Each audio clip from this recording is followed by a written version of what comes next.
आज्ञा तो दीपक है, और जो शिक्षा ज्योति, और सिखाने वाले की डांट जीवन का मार्ग है। अगर कोई आपको अच्छी शिक्षा दे रहा है, सिखा रहा है, तो वो आपके लिए जीवन का मार्ग है। भले आपको सुनने में दुख हो रहा है, तकलीफ हो रही है, आपकी गलती आपके सामने आ रही है, लेकिन उस गलती को स्वीकार करें, क्योंकि वो आपके लिए जीवन का मार्ग है। और जिस मार्ग में आप चल रहे हैं, आपने अपने आप को अंधेरे के मार्ग में डाल दिया, और वहां से कोई वापस नहीं आता। आपने अपने घर को मृत्यु की ढलान पर बनाया है। अगर आपका जीवन गलत है, अगर परमेश्वर को छोड़कर आप अपनी इच्छा में जी रहे हैं, तो अपने अपने घर को ढलान में बनाया है, और आपकी पैर, आपके डगरे आपको मरे हुए के बीच में लेके जा रही है। इसका मतलब कि आपके जीवन का कोई ठिकाना नहीं, और ऐसे स्थान से कोई वापस नहीं आता। कोई स्त्री पुरुष ऐसे काम करने के बाद वापस नहीं आता। उनकी नामधराई कभी नहीं मिटती, और उनकी नामधराई कभी नहीं मिटती। इसलिए सिखाने वाले की डांट को जीवन का मार्ग जान, ताकि तुझको बुरी स्त्री से और बुरे पुरुष से बचाए, और पराई स्त्री की चिकनी चुपड़ी बातों से तुझे बचाए। उन पतियों को अपनी स्त्री अच्छी नहीं लगती, लेकिन पराई स्त्री उनको लुभाती है, उनकी चिकनी चुपड़ी बातें, और वो उनके चक्कर में आ जाते हैं।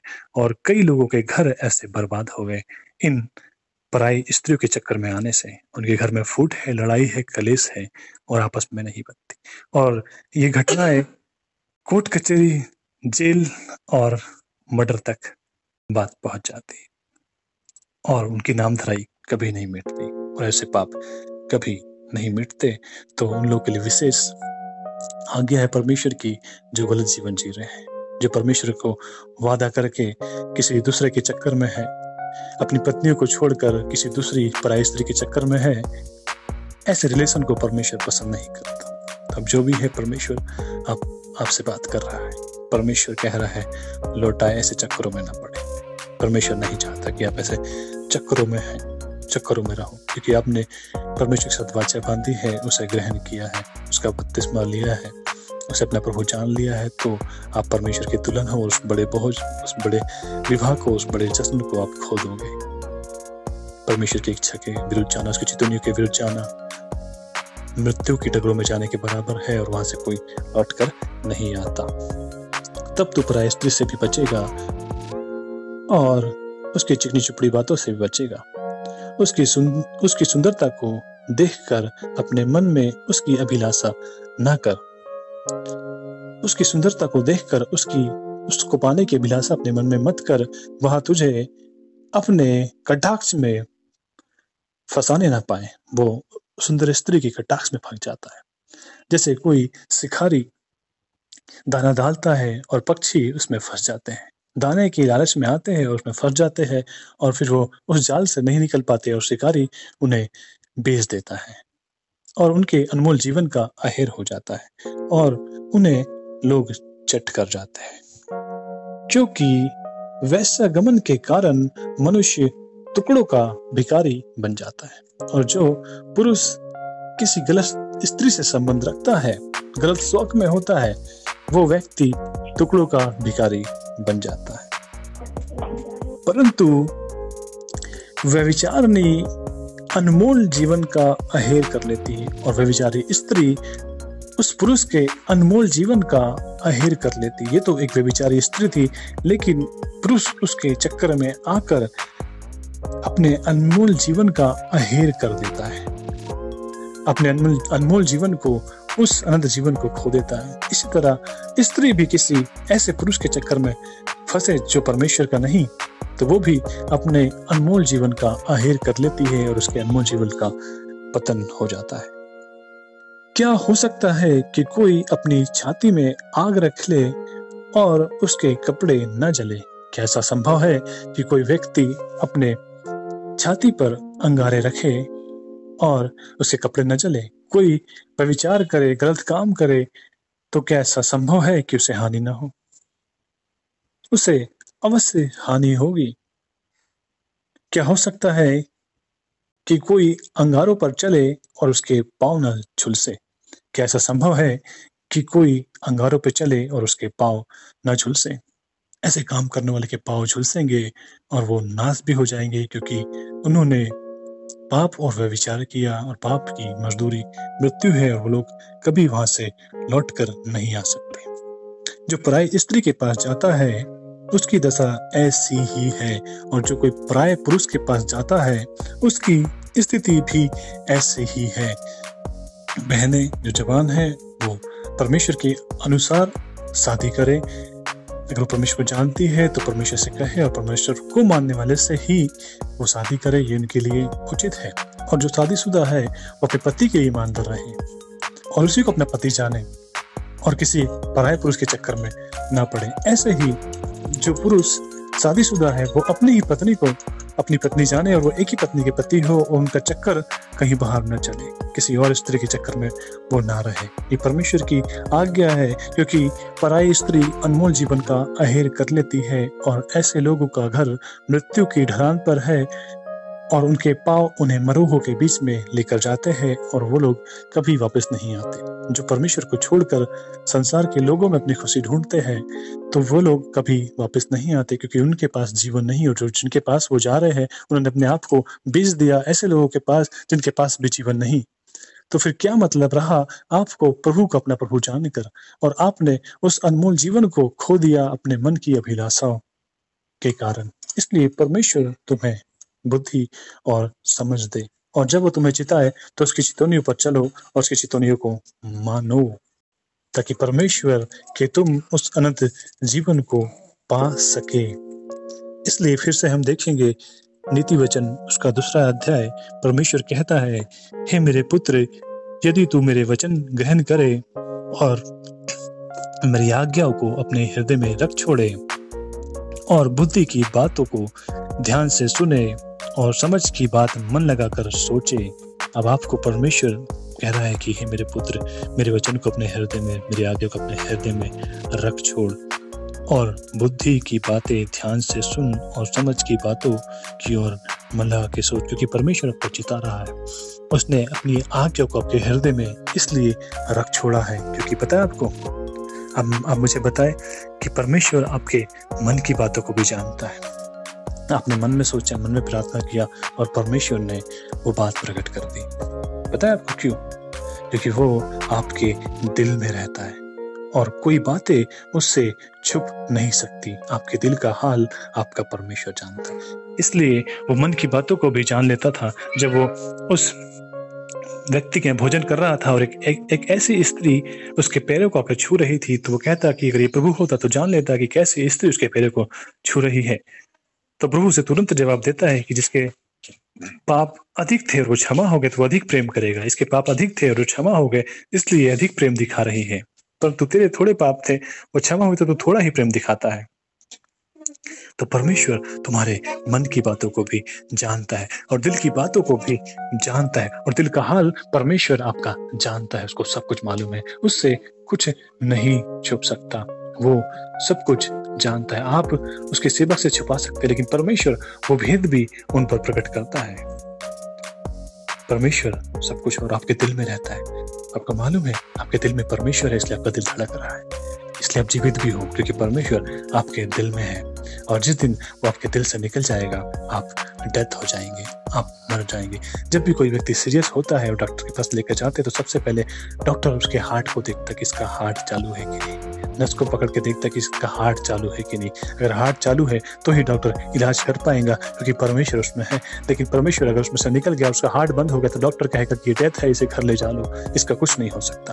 जब तक परमेश्वर आपके अंदर है तो आप जीवन को पाते हैं, क्योंकि उसमें जीवन, इसलिए वो आपके मनों की बातों को भी जानता है, आपके दिल की बातों को भी जानता है, और उससे कुछ नहीं छुप सकता। जिन पे तुम भरोसा कर रहे हो उसी के कारण तुम्हारी नाम धराई होगी, और वो नाम धराई कभी नहीं मिटेगी। इसलिए परमेश्वर की ओर फिरो और पश्चाताप करो। जब भी आपको रियलाइज हो, पश्चाताप करो, क्योंकि परमेश्वर नहीं चाहता कि कोई मर जाए। परमेश्वर पापियों के नाश होने से प्रसन्न नहीं होता, लेकिन वो चाहता कि सबका उद्धार हो और सब उसके उद्धार को पा सके। इसलिए हम उसकी आज्ञा को हमें मानने की जरूरत है, और बुद्धि की बातों को ध्यान से सुन और समझ की बातें मन लगाकर सोच, और प्रवीणता और समझ के लिए अति यत्न से पुकार। जब आपको समझ नहीं आए, आपको कुछ मालूम नहीं, तो पुकारे उसे, प्रवीणता के साथ आप उसे पुकारे और उसको चांदी के समान ढूंढे।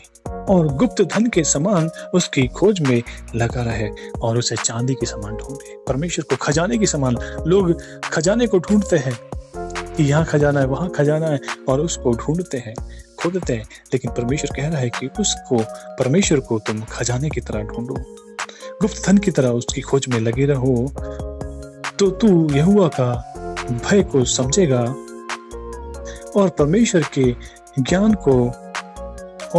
का ज्ञान तुझे प्राप्त होगा। जब आप उसे ढूंढोगे, खोजोगे, तभी आप परमेश्वर को समझ पाओगे और उसका ज्ञान आपको प्राप्त होगा, क्योंकि बुद्धि यहोवा ही देता है। ज्ञान और समझ की बातें उसी के मुंह से निकलती है। वह सीधे लोगों के लिए खरी बुद्धि रख छोड़ता है। जो खराई से चलते हैं उसके लिए वह ढाल ठहरता है। वह न्याय के पतों की देखभाल करता और अपने भक्तों के मार्ग की रक्षा करता। अपने भक्तों के मार्ग की रक्षा करता। जब आप परमेश्वर पर भरोसा रखते हैं तब वो आपके मार्गों की रक्षा करेगा। अगर आप परमेश्वर पर भरोसा नहीं करेंगे, इसको ऑनर नहीं देंगे, तो आपके मार्ग आपको अंधेरे की ओर लेके चले जाएंगे और आप फिर कभी वापस नहीं आ पाएंगे। अपने स्थानों पर खड़े हो जाए। हमारे बीच में समय समाप्त हुआ। परमेश्वर इन वचनों से आपको और मुझे आशीष दे। सुनने वाले की डांट हमें जीवन का मार्ग देती, और ये परमेश्वर की चेतावनी है हर एक इंसान को, ताकि परमेश्वर के भय में चले। नहीं तो आप उस जीवन को खो दोगे। आप विश्वास करके तो प्रभु पर आ गए हैं और आपने अपने आप को प्रभु को सौंप भी दिया, लेकिन अब आप प्रभु में नहीं चल रहे और आप भटक गए, तो आप खो गए हैं और आप उस भोज में शामिल नहीं हो सकते जो जो जो स्वर्ग में प्रभु ने हमारे लिए रखा है। इसलिए मेरा यही उद्देश्य है कि सब लोग उद्धार को पाए, सब लोग उद्धार पाए। जिनको मैं सुसमाचार सुनाता हूँ वो सब लोग उद्धार को पाए, परमेश्वर के राज के वारिस हो, और वो परमेश्वर की चितौनी को जाने परमेश्वर क्या चाहता है क्या। इसलिए परमेश्वर से स्थिर आत्मा को मांगे। अगर आपके पास स्थिर आत्मा नहीं होगी तो कोई भी आपके अनमोल जीवन को अहेर कर लेगा, किसी भी चीज में फंस जाएंगे। जैसे कोई जवान व्यक्ति है और उसकी कमजोरी शराब है और उसने डिसीजन लिया है कि मैं आज ही शराब पीना छोड़ दूंगा, तो क्या होगा, आज ही उसके दोस्त वही महंगी शराब उसके लिए लेकर आएंगे, एक की जगह 2 बॉटल लेकर आएंगे और कहेंगे कि तू आज पी ले, आज पी ले। और वो सोचेंगे क्या इतनी महंगी शराब है, अरे एक की जगह 2 आ गई है, एक काम करता हूँ आज पी लेता हूँ, कल से मैं सुधर जाऊंगा, कल छोड़ दूंगा, मैं पक्का परमेश्वर कल छोड़ दूंगा, आज मैं पी लेता हूँ, ये मेरे दोस्त आए बहुत दिन बाद तो आज इनके साथ पी लेता हूँ। और वो पी लेगा, और मैं कह रहा हूँ कि वो कल भी शराब को नहीं छोड़ पाएगा और परसों भी नहीं छोड़ पाएगा और उसकी शराब की आदतें दुगनी हो जाएगी। लेकिन डिसीजन उसे आज लेना है, आज ही पाप को ना कहना है, आज ही पाप को छोड़ना है और स्थिर होना है। परमेश्वर के साथ जो वाचा आपने बांधी है उसको कभी मत भूलो। या तो परमेश्वर के साथ वाचा मत बांधो, अगर वाचा बांधते हैं तो उसे निभाओ। जो भी वाचा आपने परमेश्वर के साथ बांधी है तो ईमानदार रहो। परमेश्वर सीरियस है, वो आपकी तरह नहीं बदलता। उसने बोला तो बोला, हाँ तो हाँ, ना तो ना, वो आपकी तरह नहीं है, वो नहीं बदलता, वो हमेशा एक जैसा रहने वाला परमेश्वर है। इसलिए जो तुम उसके लिए कर सकते हो वही बोलो, जो तुम नहीं कर सकते तो आप ना बोले, आप सोच समझ के बोले परमेश्वर के लिए और सोच समझ कर निर्णय लें। इसलिए क्यों कहता कि पवित्र बनो, वो पवित्र है। आपको पाप को छोड़ना है तो आज ही छोड़ना है, और आपको स्थिर होना है तो आज ही स्थिर होना है, क्योंकि आज ही उद्धार का दिन है। कल आप नहीं बदल पाएंगे, और वो व्यक्ति स्थिर रहेगा तो उन पापों को, उन चीजों को, उन लालच को ना भूल पाएगा जो उसके लिए कठिन है। लेकिन उसे डिसीजन लेना होगा, पवित्र बनना होगा। कुछ चीजें आपके वश में है, कुछ चीजें आपको करेक्ट करना होगा। जैसे वो बहन पूछ रही थी कि कैसे हम पवित्र हो सकते हैं, तो उन्हीं चाल चलनों से जो आपके अंदर पाया जाता है उससे आपको पवित्र होने की जरूरत है। उन बुराइयों से बचने की जरूरत है, उन पापों से बचने की जरूरत है जो आपने प्रभु में आने से पहले कर दिया तो माफ है, लेकिन अब भी आप प्रभु में जानकर भी वैसा जीवन जी रहे हैं तो क्या मतलब आपकी पवित्रता का, आप किधर से पवित्र हो। जब परमेश्वर ने कहा है कि इन चीजों से बचना है और आप नहीं बच रहे हो, तो फिर कैसे आप पवित्र हो, फिर कैसे आपको भरोसा कि परमेश्वर आपको आएगा तो लेकर जाएगा। किस उद्देश्य से, क्या एक व्यक्ति की शादी किसी से जुड़ गई और वो स्त्री किसी और के साथ हो, क्या वो व्यक्ति उससे शादी कर पाएगा? वो नहीं कर पाएगा, क्योंकि आपने अपनी पवित्रता को बनाए नहीं रखा। इसलिए परमेश्वर के लिए पवित्र बनो, वो पवित्र है, वो आपकी सोच की तरह नहीं है। इसलिए पवित्र बनो और परमेश्वर के लिए महान बन रहो। आप चल सकते हैं तो ही चलो, और जो कमिटमेंट करते हैं तो उसमें बने रहो।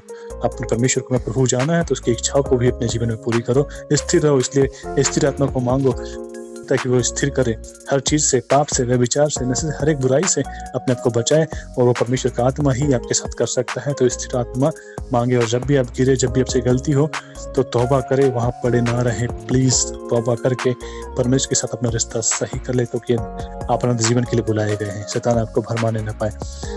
जब भी परमेश्वर अपनी योजना आपके पास लेकर आता है तो शैतान भी अपनी योजना आपके पास लेकर आता है। आप क्या चुनते हैं? जैसे उस बहन को एक काम चाहिए था, वो काम छूट गया था, परमेश्वर ने उसको वो काम दिलाया, लेकिन शैतान ने 2 दूसरे और काम दिला दिए ताकि वो उन कामों में व्यस्त रहे और परमेश्वर को न खोजे। शैतान अपनी चीज आपको दिखाता है कि ये देख, और वो आपको उत्तम लगती है और आप उसके लालच में आ जाते हैं और परमेश्वर के उस ब्लेसिंग को खो देते जो रियल है और आपके लिए है। इसलिए बच्चे उन भरमाने वाली आत्माओं से। Oh thank you Jesus. जो चीज आपके लिए है ही नहीं उसके पीछे मत भागे। कुछ हासिल नहीं होगा, आखिरी में नाम धराई होगी और आपकी लज्जा कभी ना मिटेगी और आप बदनाम हो जाएंगे। इसलिए ऐसे कामों से बचे जो आपकी गिराने के लिए है। प्रभु से मांगे स्थिर आत्मा। हे प्रभु, अपनी आंखों को बंद करें। हे प्रभु, जो हमने सुना हमारे जीवन में वो 1000 गुना फल लेकर आए। खुदा, हम शैतान की चिकनी चुपड़ी बातों से, उन पराई स्त्रियों से, जो फंदे और जालों से हम बचे रहे। खुदा, जो दुष्ट ने हमारे लिए लगाए हैं, उस ताक से बचे रहे जो दुष्ट ने हमारे लगाए हैं। और प्रभु हमें स्थिर आत्मा दे, हमें स्थिर आत्मा दे जो तुझ में हमें स्थिर रखे, और हम उस बात से हमें चलते रहे खुदा जो हमने तेरे साथ बांधी है खुदा, और तुझे अपना प्रभु जाना है खुदा। उस पवित्रताई में हम चले उस खुदा, और उस बड़े विवाह में हम शामिल हो सके खुदा। हम तेरी पवित्र दुल्हन बने और तू हमें लेकर जाए, और हम तेरे राज में, उस तेरी मेज में शामिल हो सके खुदा। हमें स्थिर आत्मा दे, हमें स्थिर मन दे, हमें शुद्ध विवेक दे, हमें बुद्धि और समझ दे मेरे खुदा। तो हमें समझ दे, हम शैतान की बातों को समझे मेरे खुदा। दुष्ट के उन तीरों से बचाए मेरे खुदा जो दिन दोपहरी में उड़ते हैं, ओ जो रातों में फैलते हैं खुदा, उन चीजों से हमें बचा मेरे परमेश्वर। हर एक को मैं तेरे हाथों में सौंपता मेरे प्रभु खुदा। सुनने वाला 1000 गुना फल लेकर है अपने जीवन में मेरे खुदा। उन सब चीजों से बचे, और जितनी योजना शैतान की और दुष्ट की है उनके जीवन में सब यीशु मसीह के नाम में नाकाम हो जाए, परंतु तेरी योजना उनके जीवन में पूरी हो खुदा। मैं हर एक को तेरे हाथों में सौंपता, क्योंकि हर एक तेरे हैं, चुने हैं और बुलाए हुए और अलग है मेरे खुदा। तो वैसे ही रहे मेरे खुदा, अपने आप को संसार में भ्रष्ट ना करे, संसार के कामों में भ्रष्ट ना हो मेरे खुदा। तो तेरे लिए पवित्र और अलग और ठहराए हुए बने रहे खुदा। हर एक को ब्लेस कर, आशीषित कर मेरे खुदा परमेश्वर। हर एक को तेरे हाथों में सौंपता मेरे खुदा। सारी बातों को धन्यवाद करता, सारा आदर में जलाल मैं आपको देता हूँ। धन्यवाद के साथ मैं यीशु के नाम में दुआ मांगता हूँ, आमीन।